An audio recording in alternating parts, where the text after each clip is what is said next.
Mamas, don't let your babies grow up to be rabbis. Don't let them speak Hebrew or learn how to pray. Let them be doctors or lawyers for pay. Mamas, don't let your babies grow up to be rabbis. Thinking they're clever, they'll drone on forever, even if they've got nothing to say. 10 years ago, maybe a little more, I can't count anymore. 10 or so years ago, in through those doors walked a young man, high energy, very motivating, very excited, loved camp, loved youth group, wanted to be part of the congregation and teach. Jonathan Rothstein-Fisch, who back then we all just called Fish, spent 10 years here at Orami. Well, he took off a little bit to go to Israel to study for the rabbinate, but then came back. In those 10 years, he did almost everything that could be done by a faculty member, a staff member here at the congregation. He taught the young ones, he taught the older ones, he taught our teens. He was involved in running retreats, in doing Torah study, in counseling. He was there visiting people, covering for Rabbi Julia and Cantor Doug and myself when we were off on vacation, doing hospital visits.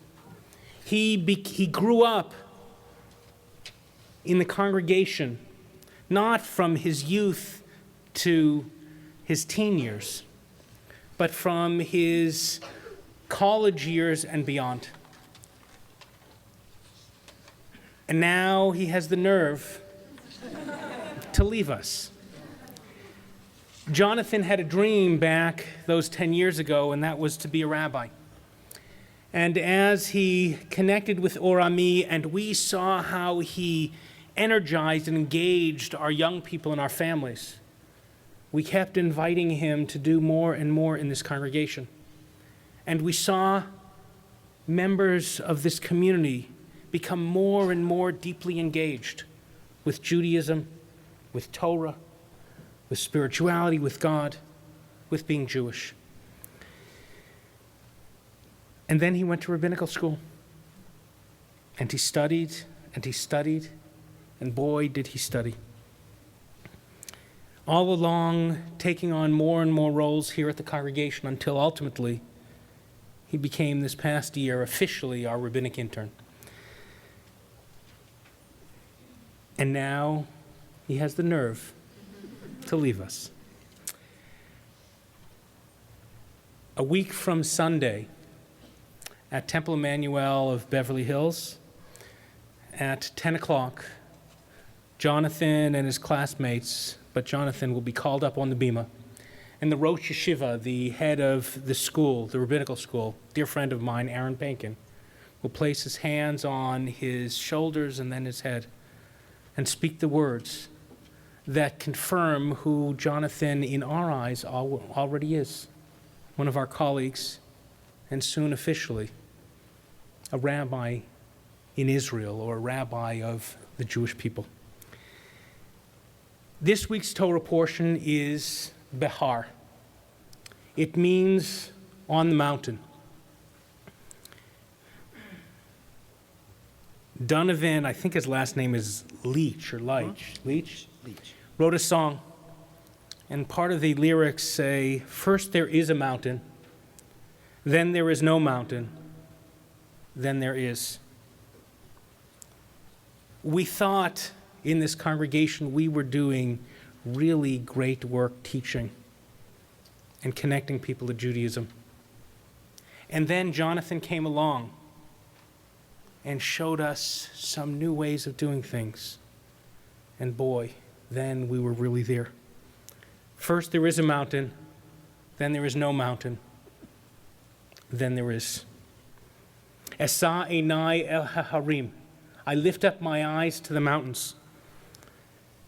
This Torah portion happens long after the Jewish people were already at Mount Sinai and received the Torah, the Ten Commandments there. Then we have the giving of the laws of Leviticus. Some say it's part of the same process. Others say it's different. In general, God spoke to us from the mountain, and then we learn the laws of the sacrifices and the laws of the priesthood. And then comes Behar. There was the mountain. Then there was no mountain. And then God spoke from the mountain again. Behar is a return to the divine speech at the mountain after a pause, during which learning emanated from the tent of meeting. Behar, on the mountain, is a reminder that in the midst of all the teaching and all the laws, no matter where we are, God is always there. A teacher and friend of mine, Rabbi Kenneth Weiss, who passed away suddenly in these past weeks, taught that Behar, the fact that we were at the mountain, and then we weren't, and then we were at the mountain again, reminds us that it seems like God is there and then God is not there, but in truth, God is always there. If God can speak Behar at the mountain, not just once, but a second time, then God can speak from there often, continually, even to us, even now. We too can hear God's voice, summoning and challenging us, if we are willing to listen. Time and again, Jonathan Rothstein-Fisch has helped us return Behar to the mountain, to the texts and traditions and visions and values that make being Jewish, that make Judaism so refreshingly meaningful and spiritual. Jonathan, you have pointed us back in the direction of the Holy One, reminding us each and every moment through study, through conversation, through storytelling, through incredible laughter, that we can lift our eyes, Behar, up to the mountain, to the heights, and find strength and inspiration, and when needed, solace there. Off the subject for a second. Anyone know what an anagram is? Yes. What's an anagram? Same forward as it is backwards. No, that's a palindrome. Palindrome. Anagram? If you mix up the letters in a word, you get a different word. Great. Good. So you were great. That's what I thought it was at first too. But it actually is, you have certain letters, you mix them up, and you get another word using all the letters. Behar, Bet, Hey, Resh, on the mountain, when you switch them around, turns into Rehab.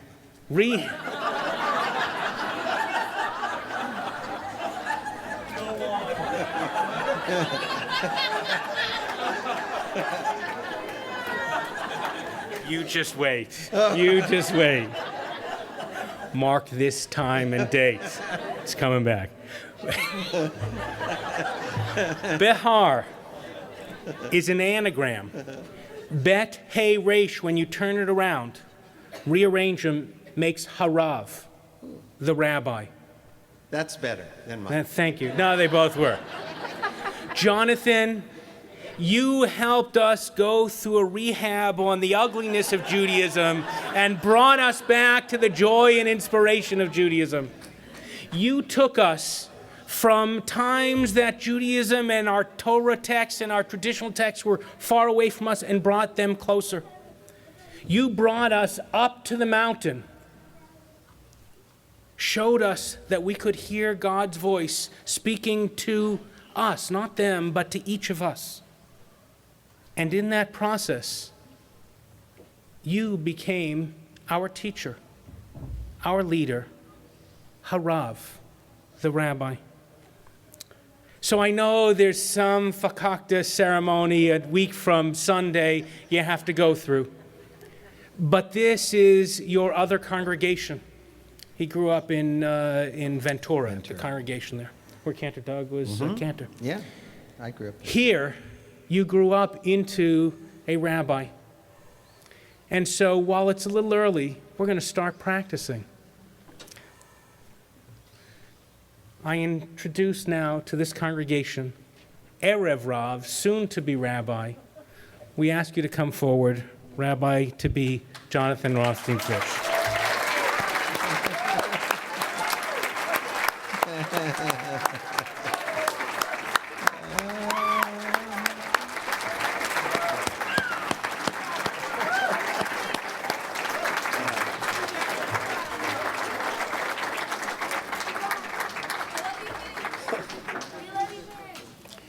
Please be seated.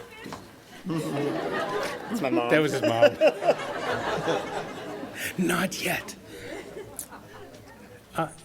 Jonathan, we have an incredible gift for you that we will give to you once you become a rabbi. It is wonderful, it's special, it is a gift from this congregation, from its members. Those of you who would like to participate on that, go to orame.org/donate or donating, and you can do it, get your name on the card, till you get till next Thursday. And we will give that to you when you become a rabbi. But for now, we give you the next best thing, the thing that Rabbi Julia, Cantor Doug, and I have shared with you unofficially. But now, since this is the closest we're going to get to that ordination moment as a community, we give to you this pulpit, this congregation. Teach us a little bit. Thank you.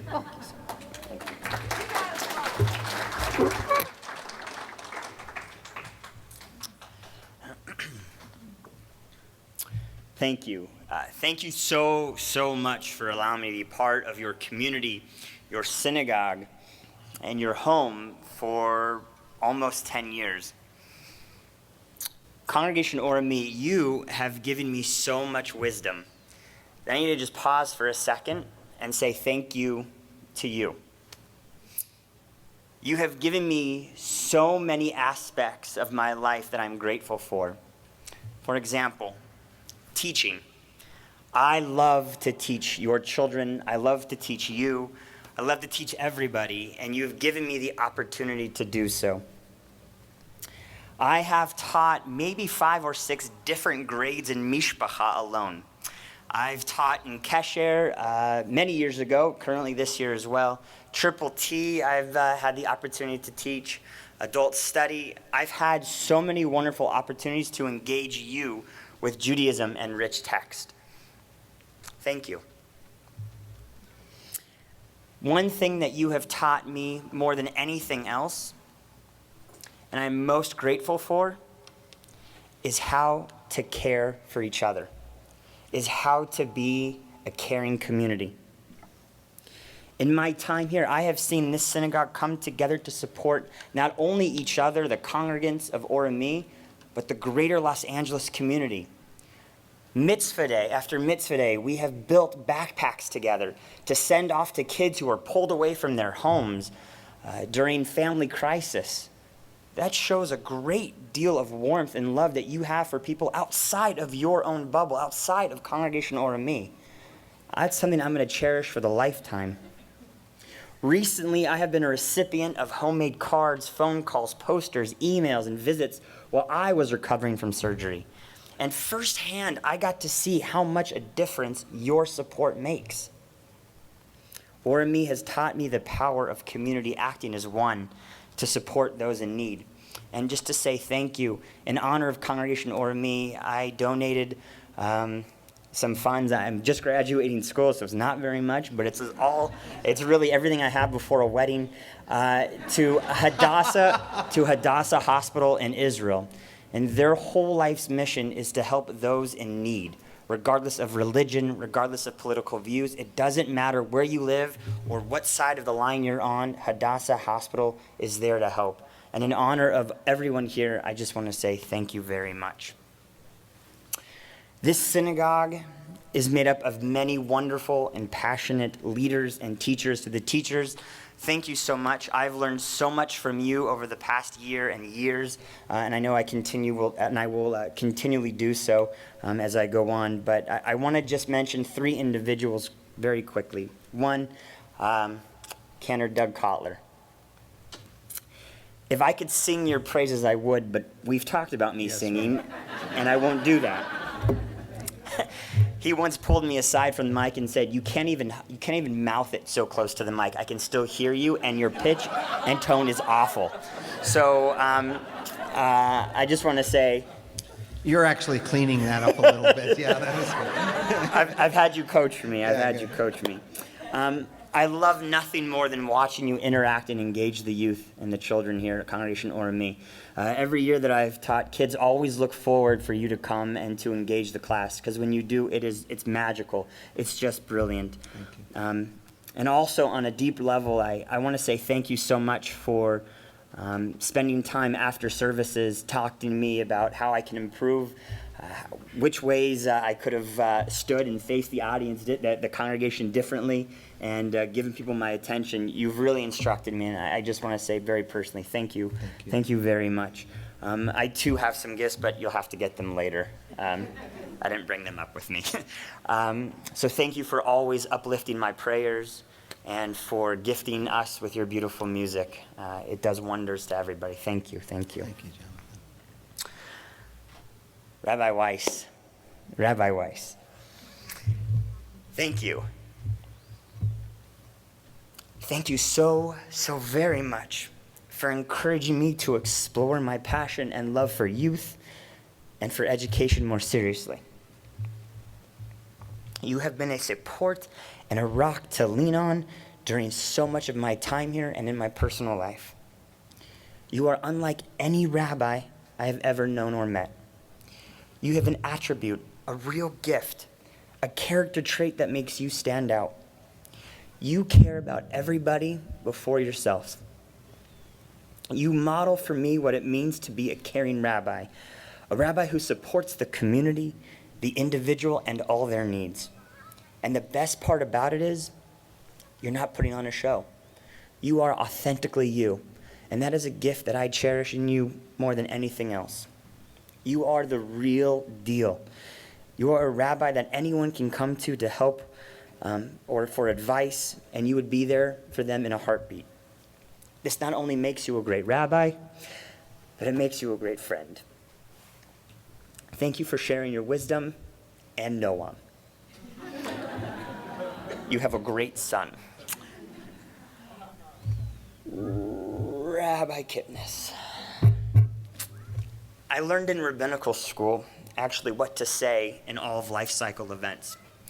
When writing a eulogy, I was told the best way to begin is to say, there are no words. ... you fill in the blank. When leading a young boy or a young girl for their bar or bat mitzvah, best thing to say is, Mazel Tov. It's great. For a wedding, you get close with the couple, and I learned in rabbinical school to say, are you sure you still want to go through with this? Yeah, we're good, okay. Welcome everybody to the wedding of, and it's been great. But what rabbinical school has failed me in is how to say thank you to the one mentor, to the one person who I honestly owe my rabbinate to. You have guided me. You have pushed me. You have encouraged me. You have challenged me. And there just aren't any words. So what does a rabbi do when there aren't any words? You go to text. And you plagiarize. The Talmud says, in Pirkei Avot, it says that the one who learns from his fellow a single chapter, a single law, or a single verse, or a single saying, or even a letter, must treat that person as his or her rabbi. You have taught me more than a letter, a verse, a saying, a law, a chapter. You have shown me what it means to be a rabbi. Not just a learned rabbi, but a person who cares for others, who is just as forgiving as is knowledgeable, who treats everyone with respect, and that Judaism can be just as fun as it can be challenging. I have shadowed Rabbi Kipnis. I have seen him with the dying, the grieving, the sick, and those going through hard and rough patches, as well as truly sharing in all of life's joys. And in every aspect of his rabbinate, he has demonstrated and shown that he is a man of kavod, of honor and respect. And it gives me great joy and tears of, joy, to just call you my rabbi, my go-to rabbi. Congregation Orami, thank you. Thank you for sharing Cantor Doug, Rabbi Julia, Rabbi Paul with me. Thank you for sharing your families, your stories, your time, your energy, your commitment to Judaism and Jewish education. This has and will be my home. This will be my home and my synagogue for the remaining of my years. And I will continue to reflect on all the great moments that we've had to share, that we've shared together. It has been a pleasure and an honor serving this community. Shabbat Shalom and Todah Rabbah.